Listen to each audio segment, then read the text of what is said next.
Day by Day Kids Bible, Day 128. Orders from the King. 1 Kings 1, 3, 1 through 3. Now in Israel, King Ahaziah fell and got hurt. So he sent some of his men to the idol Baal. He said, "Ask Baal if I'll get well." But God's angel went to Elijah. He said, "Go and meet the king's men." These are the words God's angel told Elijah to say. "Is there no God in Israel? Is that why you are going to see Baal? The king will never get out of bed. He will die there." So Elijah went out and met the men. He gave them God's message. The men went back to the king. "Why did you come back?" asked King Ahaziah. "A man met us," they said. "This man told us to come back. He said, 'You won't get out of bed. You'll die there.'" "What was this man like?" asked the king. "He wore clothes made of animal skins," they said. "He had a belt on." "It was Elijah," said the king. Then he sent an army captain and 50 men to get Elijah. Elijah was sitting on a hill. The army captain said, "The king orders you to come down." "If I'm a prophet, let fire come down from heaven," said Elijah. "Let it burn you up with your 50 men." Then fire came down from God. It burned up the captain and his 50 men. So the king sent another captain. He sent 50 more men with him.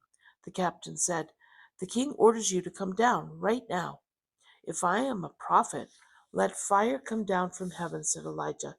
"Let it burn you up with your 50 men." Then fire came down from God again. It burned up the captain and his 50 men. So the king sent another captain. He sent 50 more men with him. This captain went to Elijah. He fell down in front of Elijah. "Please think of my life," he said.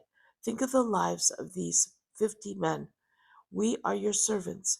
Fire killed the first 2 captains. It killed all their men.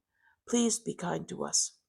Then God's angel came to Elijah. He said, "Go with this captain. Don't be afraid." So Elijah went with the captain to see King Ahaziah. Elijah told the king what God had said. "Why did you want to ask Baal if you'd live? Isn't there a God in Israel? Because you did this, you'll never get out of bed. You will die." King Ahaziah died. He did not have a son. So his brother Joram became the next king. Joram was a bad king. He did not stop sinning. A chariot and horses of fire. 2 Kings 2. God was going to take Elijah to heaven. Elijah and Elisha were leaving a town. "You stay here," said Elijah. "God is sending me to Bethel." "I won't leave you," said Elisha. So they went to Bethel together. The prophets that lived in Bethel went to Elisha. "God is taking Elijah to heaven today," they said. "Did you know that?" "Yes," said Elijah, "but don't talk about it." Then Elijah said to Elisha, "You stay here. God is sending me to Jericho." "I won't leave you," said Elisha. So they went together to Jericho. The prophets that lived in Jericho went to Elisha. "God is taking Elijah to heaven today," they said. "Did you know that?" "Yes," said Elisha, "but don't talk about it." Then Elijah told Elisha, "You stay here. God is sending me to the Jordan River." "I won't leave you," said Elisha. So they walked on together. Soon they came to the Jordan River. 50 prophets followed them. They stood back a little way to watch. Elijah took his coat off. He rolled it up.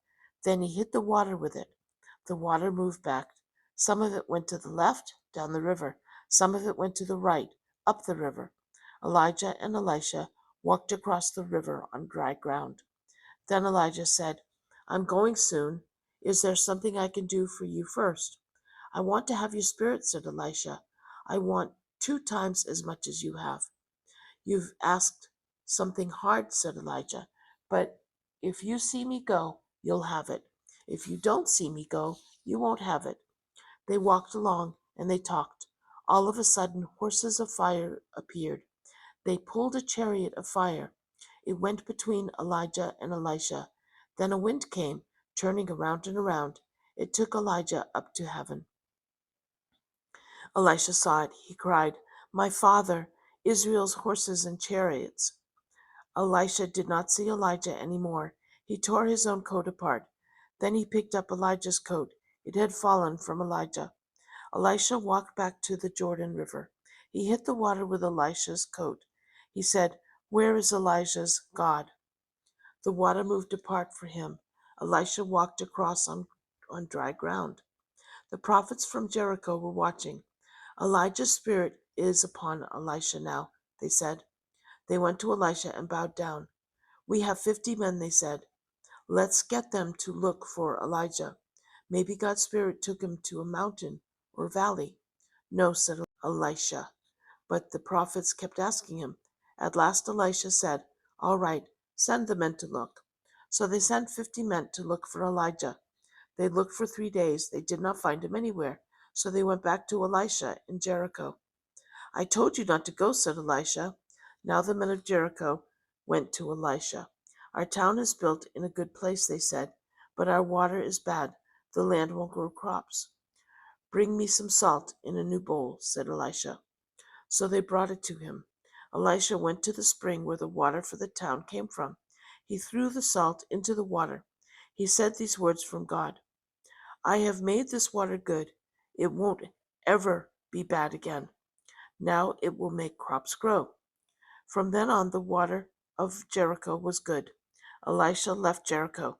He walked towards Bethel. As he walked along, boys came out of the town. They made fun of Elisha. "Go on, you bald man," they called. "Go on, you bald head." Elisha turned and looked at them. He promised that something bad would happen to them. Then 2 bears came out of the woods. The bears hurt 42 of those boys. Elisha went on to Carmel Mountain. Then he went back to Samaria.